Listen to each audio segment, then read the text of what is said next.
It's not a game, it's a rich. Reanalysis of a fossil finds it's from the earliest vertebrate branch. A group of organisms called yunnanozoans had gills, precursor to jaws. Because we're a member of the group, it's easy to see vertebrates as the pinnacle of evolution, a group capable of producing bats, birds, and giant whales in addition to ourselves.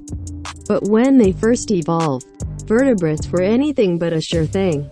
They branched off from a group that lived in the mud and didn't need to tell its top from its bottom or its left from its right, and so ended up losing an organized nerve cord. Our closest non-vertebrate relatives re-established a nerve cord on the wrong side of the body, naturally, but couldn't be bothered with niceties like a skeleton.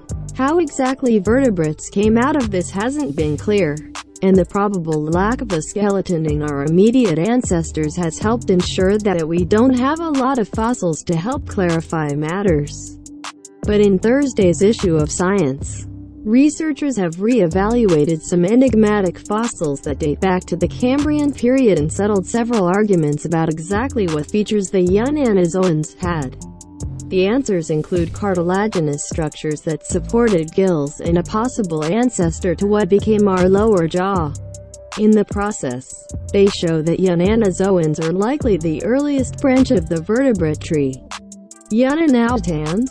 You can get a sense of what a yunnanozoan looks like from the image above. The soft tissue down its flanks was divided into segments, a feature in both our closest living non-vertebrate relatives, the amphioxus or lancelet, and is present in vertebrate embryos but generally gets lost as they proceed through development into adults. Near the animal's head, and it does have a clear head and mouth, there's also an array of arched structures that look a lot like the similarly located gill arches found near the head of modern fish. If that interpretation is correct, then that would mean yunnanozoans look a lot like an amphioxus but have a feature that's otherwise found only in modern vertebrates.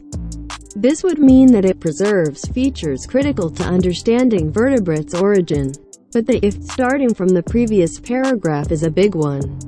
Many people in the field disagreed with this interpretation and placed yunnanozoans elsewhere, or rather several elsewheres, depending on who exactly was arguing. Some put them in the same group as the amphioxus. Others backed them further away from vertebrates and placed them in with the group of mud-dwellers that don't have two of the body axes found in vertebrates. Still, others suggested that they were ancestral to a huge group of organisms that include things like sea urchins.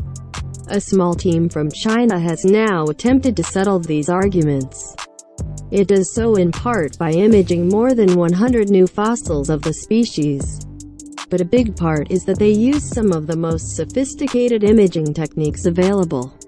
That included three-dimensional X-ray imaging, electron microscopy, and a technique that bombards microscopic regions of the sample with electrons, then uses the light that's emitted to determine what elements are present. I'm showing one of the images from the paper below to give a sense of the detail these imaging techniques provide. Yes, those are gills. At these sorts of resolutions, it's possible to go beyond the "well, those look like gills and gill arches" analysis that leads to conflicting interpretations. It's possible to show the fibers in the support structure have a 12 nanometer diameter, which is the same as the fibers formed by a protein called fibrillin present in the cartilage of modern organisms. Similarly, they found that the arrangement, size, shape, and number of cellular chambers in the structure that supported the gills here is identical to the ones found in the forming gill arches of fish embryos.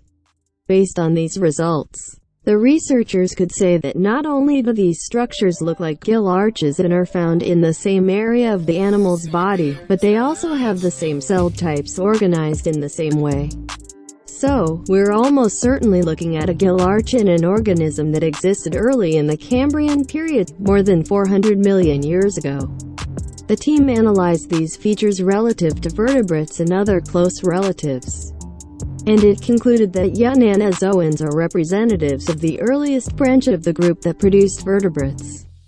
This means that the ancestor of vertebrates had to exist even earlier in the Cambrian.